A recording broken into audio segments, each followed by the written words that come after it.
RedNationBlogga back with another video. We got some breaking news. Adrian Wojnarowski reports that the Los Angeles Clippers are sending Russell Westbrook a second-round pick swap and cash to the Utah Jazz in a sign-and-trade agreement involving Chris Dunn.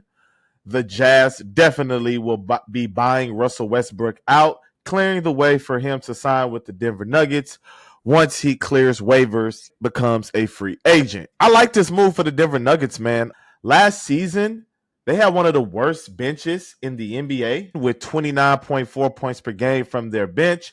Bench shot 44% from the field, 34% from three, averaged roughly about 4 assists a game. In the playoffs, it was worse than that. Obviously, you do play your starters more, but they had the second to last ranked bench in the NBA, averaging about 15 points per game on 35% shooting and 30% from the field with about 3 assists per game. I like this move for the Denver Nuggets. I think that more than anything last season, they needed energy. They needed somebody to give them some nastiness, some intensity. I don't want to confuse it and say and make by any stretch of the imagination and say that Russell Westbrook can do what Bruce Brown does, but I think that he can fit that role better than what Reggie Jackson did. Reggie Jackson is he's a combo guard, but I think he's more of a 2. He looks to score more than he looks to facilitate. He's never been a natural facilitator. Russell Westbrook can facilitate, and even in the lineups where Russell will play with Jamal Murray, with Nikola Jokic, I like it because then you could put Jamal Murray off ball. Jamal Murray plays some 2. You can have Jokic play, Jokic obviously will play the 5. You can run some pick and roll, some pick and pop. It'll open up a lot of stuff, and it just won't have Jamal Murray and Jokic running a two-man game the whole time. This makes me nervous a little bit because Russell Westbrook has a tendency to implode, especially in high leverage moments and in high leverage games. He can implode. He will implode. But hopefully with Denver and the team, we've never seen Russell Westbrook with a player like Jokic before. We've never seen him play with a dominant center like this before. And certainly not at this point in his career where his ego is to the side. He put that in check. He's not coming there expecting to be the guy.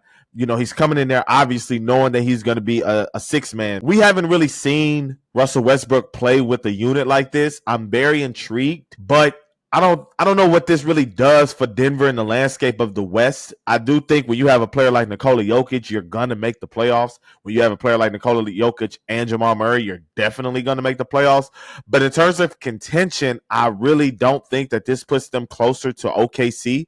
I don't think that this puts them close to a team like that, to a Memphis, even though I really don't know what to expect from Memphis this year. But with John Morant coming back and Memphis always being great when they had John Morant, I expect the same, pretty much the same thing to happen. But I really don't know what to expect for this move, man. I think it's a margin move because you lost Reggie Jackson. You sent him to Charlotte, I believe. But overall, I'm not sure. I'm really not. Looking at the numbers, the Clippers were ranked top 10. They ranked 9th, actually, in the regular season in terms of bench scoring.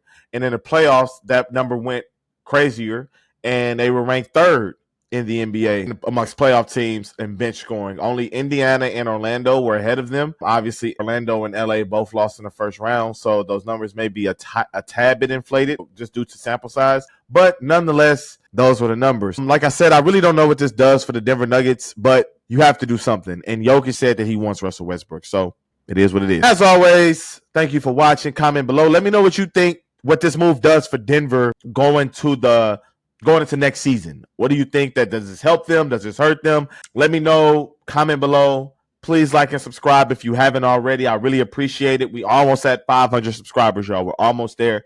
Keep subscribing. Keep watching. Keep commenting. Thank you for watching. As always, RedNationBlogga out.